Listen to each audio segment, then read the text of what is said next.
All right, today we are cracking open one of the most powerful yet simple investment books ever written. Joel Greenblatt's The Little Book That Beats the Market. And you can just forget about all those complicated algorithms and, that frantic day trading stuff. We're going to distill the one core mindset that underpins his entire strategy. And it all starts by shattering one very common belief. This right here is where it all begins. It is the single biggest misconception in all of investing. I mean, so many people treat the market like a casino, right? They're just hoping their number comes up. But Greenblatt says no, that is fundamentally wrong. And changing this one belief, it changes everything. I know. We all want some kind of thrilling secret, a magic trick. But what if the real strategy is actually, well, incredibly simple? So simple, in fact, that most people just overlook it entirely because it doesn't have all that drama and excitement they expect. And that's the powerful idea we're digging into today. So let's tackle that first myth head on. If stocks aren't lottery tickets, then what in the world are they? Well, to understand this, Greenblatt gives us this brilliant, simple analogy. Let's talk about Jason's gum business. I mean, it doesn't get more basic than this, does it? This is a real, tangible business. Jason buys a product for 10, he sells it for 15, and he makes a profit. It's not a lottery, it's a system that predictably creates value. And this simple idea, it is the foundation for absolutely everything that follows. That 5 rupee difference, that's the engine of his business. It's his profit, his earning power. And the thing is, it's real, it's predictable, and it's what gives his riddle stand its value. It's not some random number, it's the result of a functioning business. And here's the crucial link that changes everything. See, if Jason wants to expand, maybe buy a bigger cart or something, he could sell you a piece of his business.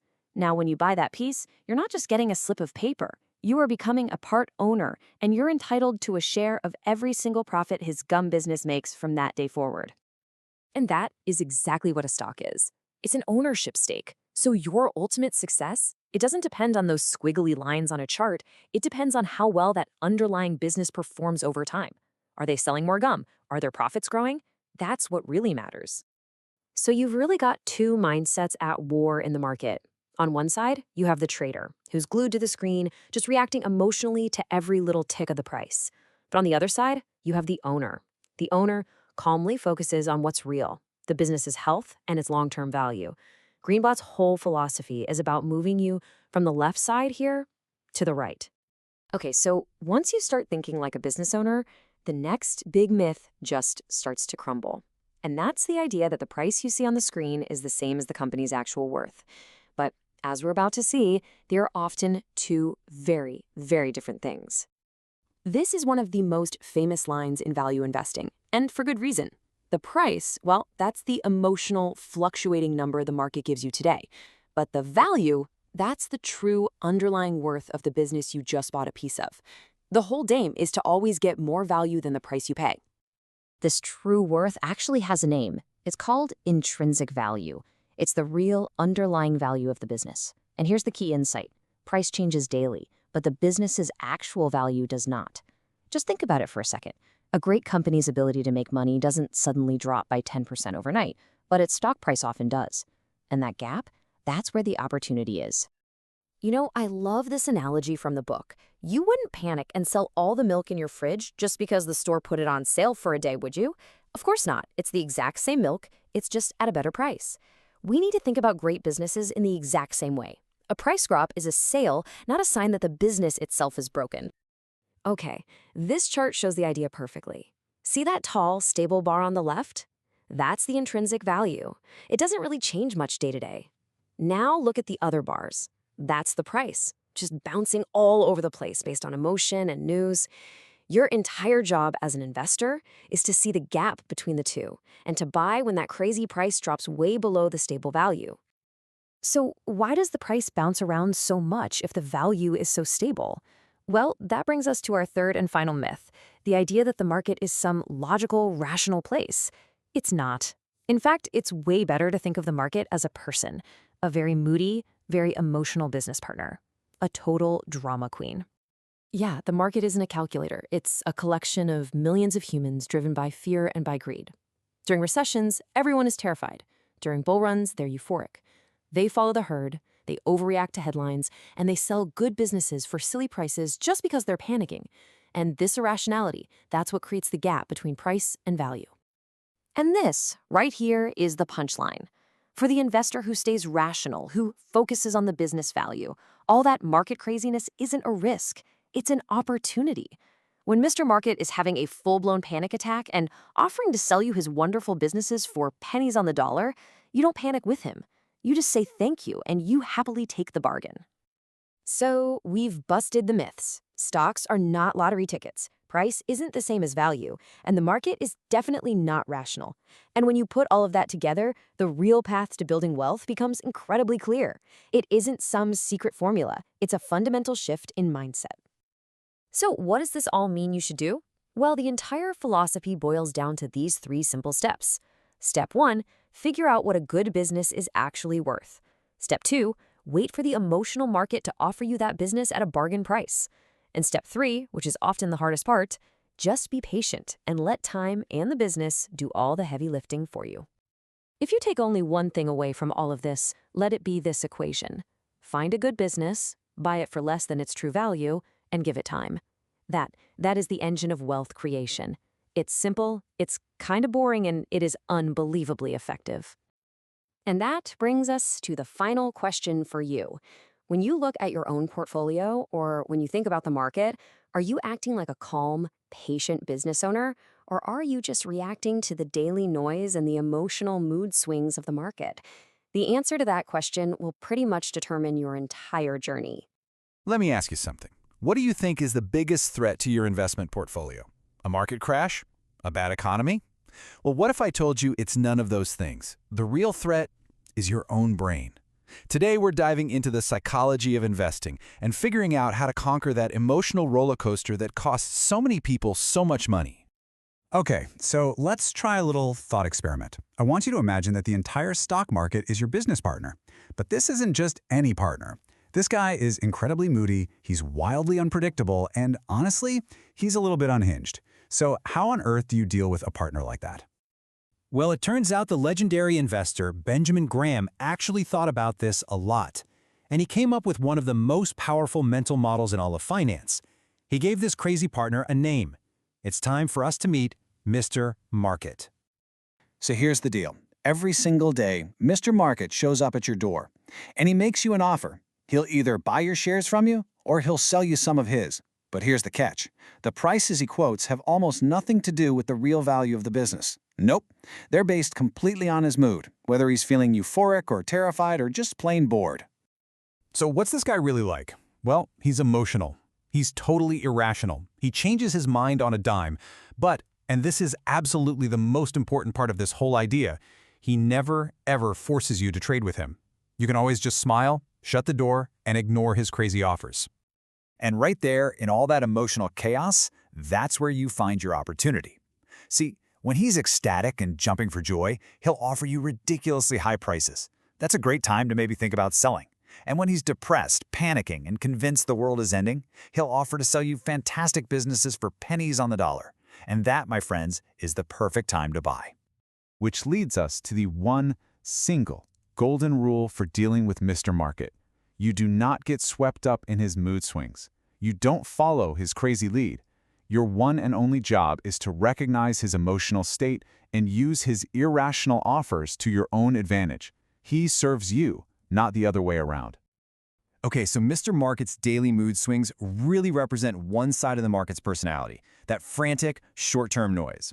But there's a whole other side to it, a much more rational side that we really need to understand to see the complete picture. Seriously, just think about it for a second. A company's stock can jump up 10% because of some vague rumor, or it can drop 15% because of a scary headline. But did the actual business, the factories, the products, the customers, did any of that really change by 15% overnight? Of course not. There's a huge disconnect between the daily price and the underlying reality. And that disconnect brings us to what might be the single most powerful analogy in all of investing. In the short term, the market acts like a voting machine. It's just a big popularity contest, driven by emotion, by hype, by fear and greed. But in the long term, it becomes a weighing machine. Eventually, all the hype fades away, and what really matters, the thing that gets weighed, is the actual value in the cash that a business produces. Substance always wins in the end. Okay, so if the market's short-term craziness is just Mr. Market being Mr. Market, then who's the real enemy we need to worry about? Well, the surprising answer is, the enemy isn't out there in the market, it's in here, in our own heads. Your number one greatest enemy is fear. That primal gut-wrenching feeling you get when you see all that red on your screen and every headline is screaming crash.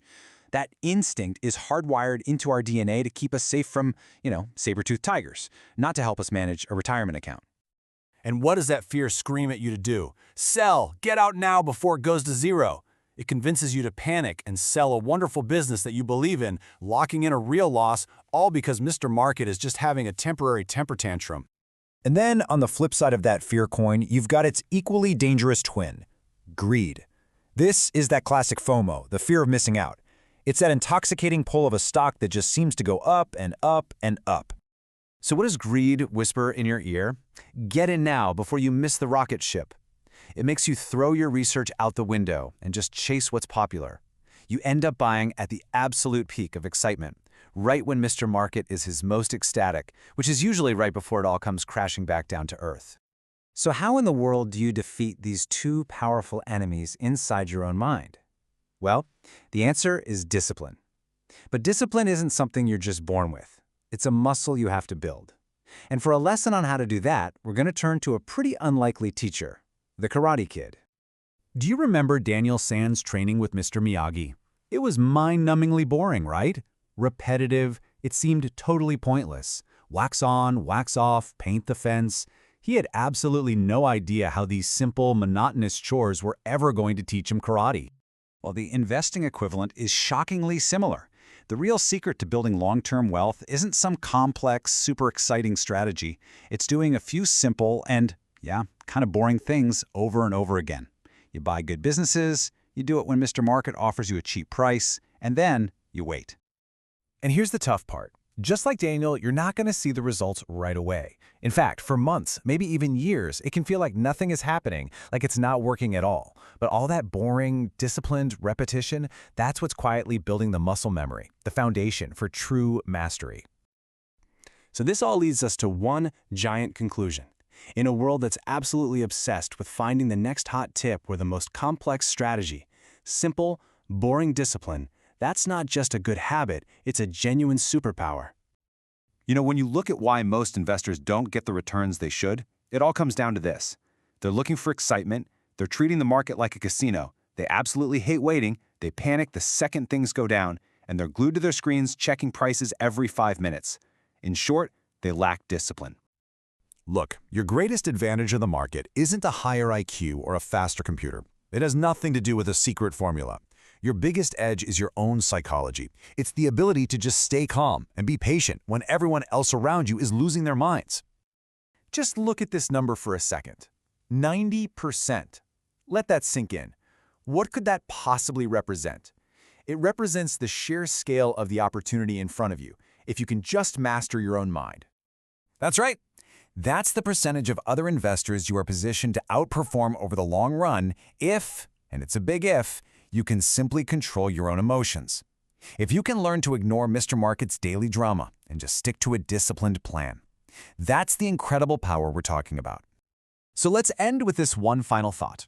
Mr. Market is never going to change. He will always be emotional, manic, and irrational. That is a fundamental constant of the market. The only real variable in this whole equation is you. So the only question that truly matters is, will you let his irrationality become your own? All right. Today we're going to pull back the curtain on Joel Greenblatt's famous magic formula.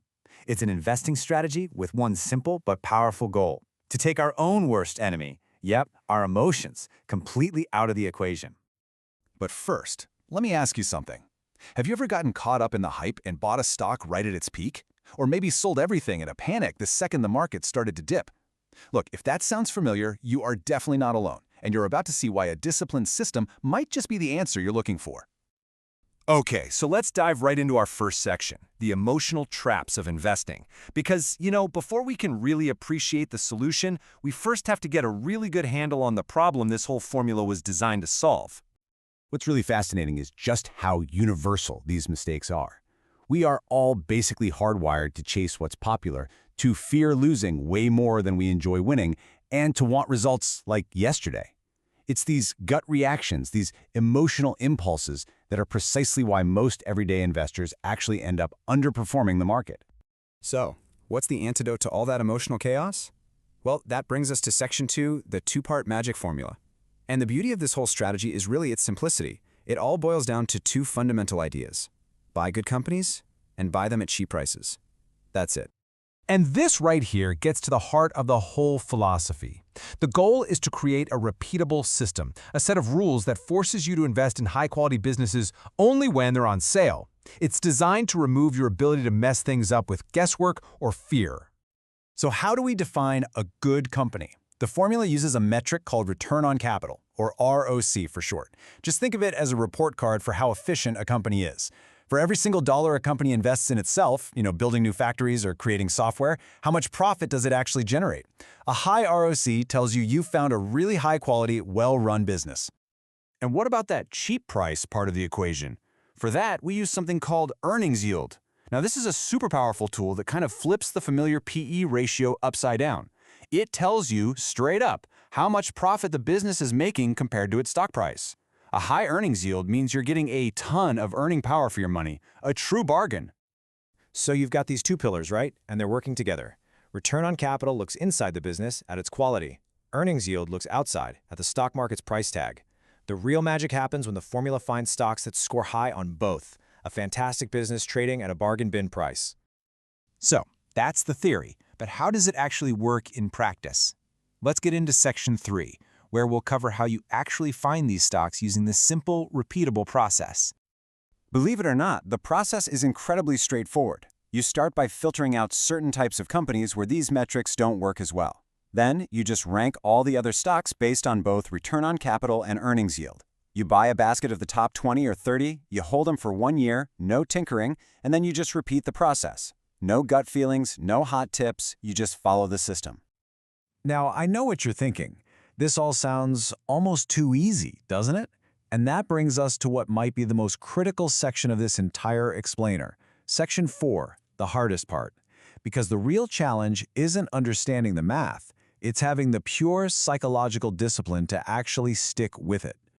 And here's the tough pill to swallow. In the short term, and that could mean months or even a couple of years, this formula will underperform the market. It's a guarantee. The stocks it picks will often look boring, or maybe even like they're in trouble. It's going to feel like the system is broken. But the long-term data is crystal clear. Quality and value eventually get recognized, and that's when the power of compounding really kicks in. And this brings us to a fantastic quote from the creator himself. The magic formula works, but only if you do. The formula is just a set of instructions on a piece of paper. The active ingredient, the thing that actually makes it work, is your personal commitment to follow the plan, especially when it feels wrong. So why do so many people give up on it? Well, our own brains get in the way. We absolutely hate being patient during the down periods. Our ego wants a more complex, exciting story to tell our friends. And our deep-seated desire for instant gratification makes it incredibly difficult to stick with a boring strategy, even one with a fantastic long-term track record. So let's wrap this all up with Section 5, your key takeaway. What is the one single thing you should remember from all of this? What's the real secret? It's this. The real magic isn't in some complicated calculation for return on capital.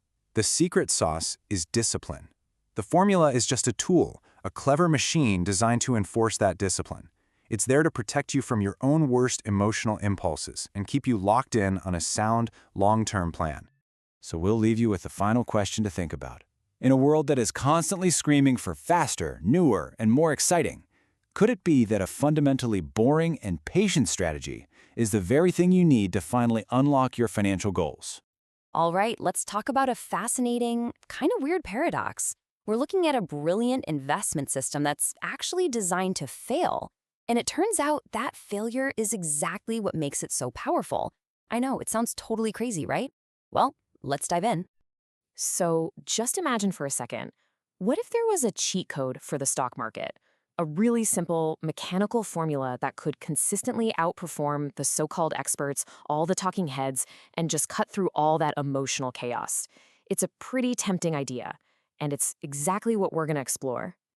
At its core, the promise is almost unbelievably simple. The whole system is designed to do just two things: find really wonderful businesses, and then only buy them when they're on sale. I mean, that's pretty much the golden rule of value investing, but this boils it down to a repeatable, totally mechanical process. And here is the big twist. This is the reveal that makes the whole thing work. What if the very reason this formula has an edge over the long run is because it's absolutely guaranteed to have periods where it looks like a complete and total failure? That's the puzzle we're going to solve today. Okay, so first things first, let's really break down what this magic formula actually is. There's no smoke and mirrors here, it's just two incredibly simple ingredients. So here it is. The formula just ranks a whole bunch of stocks on two key metrics. First up, return on capital. The easiest way to think about this is if a company invests $1 into its business, how many dollars of profit does it spit back out every year? A high number there means you've got a really high-quality business. That's our good business check. Second, we've got earnings yield. This just asks a simple question. For the price we're paying, how much profit does the company actually generate for us? A high number means we're getting a really good deal. That's our cheap price check. The formula then just points you to the stocks that rank highest when you combine both of those things. Simple as that. So why on earth should something this simple actually work in the super complex world of finance? Well, the logic behind it is surprisingly solid. It really works for a few key reasons. First, the market isn't this perfectly rational machine. People get scared, they get greedy, and they make predictable mistakes. This formula is designed to exploit those mistakes. Second, genuinely good businesses are like these little wealth compounding engines that just keep working for you over the long haul. And finally, a simple set of rules is often way better than a brilliant human mind, because rules don't get emotional. Rules don't panic sell. Now, what's really interesting about this slide is it just lays out the battle so clearly.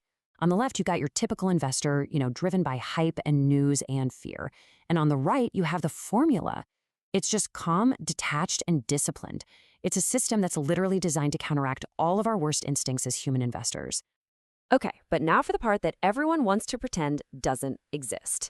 The system is built to work over the long term, but in the short term, it is absolutely 100% guaranteed to fail. And that's not a bug, it's a feature.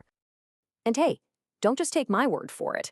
This is a direct quote from the guy who created the formula, Joel Greenblatt. He is totally upfront about it. He'll tell you straight up, there are going to be painful stretches, sometimes lasting for years, where this formula underperforms and frankly looks like a really dumb idea. And this is the crucial test. So why does a totally logical system fail? Well, because in the short term, the market can be completely illogical. A stock that looks cheap can just get even cheaper. A great company can be totally ignored for months or even years, while everyone else is chasing the latest, hottest trend. The formula is betting on logic winning out, but the market can stay irrational a lot longer than you can stay patient. And yeah, sometimes the formula just gets it wrong. It can fall into what's called a quality trap, where it buys a company whose amazing performance is about to disappear. Or it can fall into a value trap, buying a company that looks cheap but is actually just on its way to going out of business. This is exactly why diversifying across 20 or 30 stocks isn't just a suggestion, it is an absolute requirement. You need the winners to more than make up for the inevitable losers. And this brings us to what is, without a doubt, the most important point of all. The formula's biggest weakness isn't in the math, and it's not in the market. It's inside your own head. See, your brain is basically hardwired to sabotage a system just like this. For instance, after a bad year, that little thing called recency bias tricks you into thinking it's always going to be bad from now on. Then there's loss aversion, which makes the pain of watching your portfolio go down feel literally twice as bad as the pleasure of it going up feels good. And of course, when all your friends are getting rich on some new hot stock, that herd mentality kicks in and just screams at you to abandon your boring plan and join the stampede.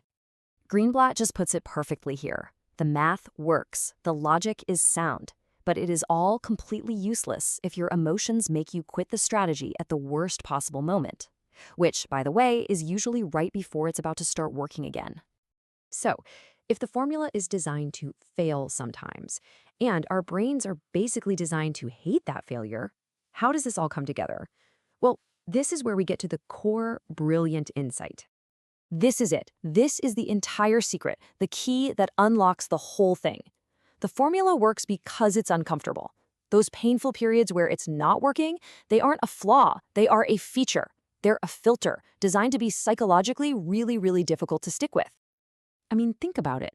If there was a simple formula that just went up in a nice, smooth, straight line every single year, well, everyone would use it. And the moment they did, that flood of money would bid up the prices of all those stocks, and the advantage would just, poof, disappear overnight. The only reason a statistical edge like this can even exist is because most people are psychologically incapable of sticking with it through the tough times. The pain is what preserves the gain. Okay, so let's turn this into a practical game plan. I mean, knowing the theory is one thing, but how do you actually put this into practice without letting your own brain get in the way? Here are the rules of the game. You absolutely must diversify to protect yourself from those value traps we talked about. You have to commit to a multi-year time frame to let the logic actually play out. You've got to rebalance systematically every year without second-guessing or tinkering. You must learn to ignore the news, the talking heads, all that market chatter. And most importantly, you have to go into this expecting discomfort. You have to know and accept that there will be tough years, and that's just part of the price of admission. And this just brilliantly sums up the final takeaway. The magic formula itself is incredibly simple in its design. The difficult part isn't understanding the math. The real challenge is having the discipline, the patience, and the sheer emotional fortitude to follow these simple rules when it feels like the hardest thing in the world to do. The system is simple. The real question is, are you? That's the one to think about. You know, every now and then, an investing strategy comes along that's so simple, yet so powerful, it becomes legendary. We're talking about a formula that promises to systematically find amazing companies at bargain bin prices. Today, we're going to break down exactly how to do it. Let's get into it. Now, take a second to really read this quote from the guy who created the formula, Joel Greenblatt. It sounds like a total contradiction, right? But I promise you, this single idea is the most important thing to wrap your head around. It's a paradox, and it's the key to the whole thing. So, enough with the abstract ideas. Let's get our hands dirty. We're going to walk through the practical, step-by-step blueprint for actually putting the strategy to work. Okay, so what's the big promise here? It's actually incredibly simple to consistently buy good companies at cheap prices. That's it. The magic isn't some crazy complex algorithm. It's all about sticking to two really basic metrics. First up is return on capital, our ROC. Think of this as our quality filter. It asks a really simple question. How good is a business at turning $1 of investment into actual profit? A high ROC, well, that's a sign of a really high-quality, efficient company. And the second piece of the puzzle is earnings yield, or EY. This is our value filter. It basically tells us how much profit we're getting for the price we're paying. A high earnings yield means you're getting a ton of bang for your buck. In other words, the stock is cheap. That's the whole formula. Quality plus value. All right, now for the part you've been waiting for, the actual roadmap. This is a simple, repeatable system, and the whole point is to follow it without letting your emotions get in the way. Let's break down the 7 steps. So here it is. We start by figuring out which stocks are even eligible. Then we rank them all using our 2 metrics. From there, we pick the top 20 or 30 and start buying. Then we hold each one for a year, rebalance the portfolio, and this is the really important part, we just keep repeating the process year after year. First things first, you've got to create a level playing field. The formula really works best when you're comparing apples to apples. So we kick out companies like banks and utilities because the finances are just structured differently and it can throw off the numbers. We want a clean, fair fight. Now this is huge. You don't just buy this single #1 stock. No way. The real power of this strategy comes from diversification. By buying a whole basket of 20 to 30 of these top-ranked companies, you let the statistics work for you, and you protect yourself if any one company totally bombs. This next rule is just brilliant because of the discipline it forces on you. You hold each stock for about 1 year. Greenblatt even suggests selling your losers just before the 1-year mark for tax benefits and your winners just after the 1-year mark to get a better tax rate. It's tax smart, and more importantly, it keeps your feelings out of it. And that leads us to the single biggest hurdle you're going to face. Because when it's time to rebalance, oh man, you'll be so tempted to hang on to that stock that's done really well or to sell some company that just looks ugly. This system is designed specifically to take your feelings and throw them right out the window. Okay, so let's talk about the hard part. We have the how-to, but now we need to get real about why most people, despite how simple this is and how well it's worked, end up quitting. Let's be crystal clear about this. There will be times, maybe even for a year or 2, where this formula is going to do worse than the overall market. This doesn't mean it's broken. In fact, that's the whole reason it works in the long run, because that short-term pain is what scares everyone else away right before the magic happens.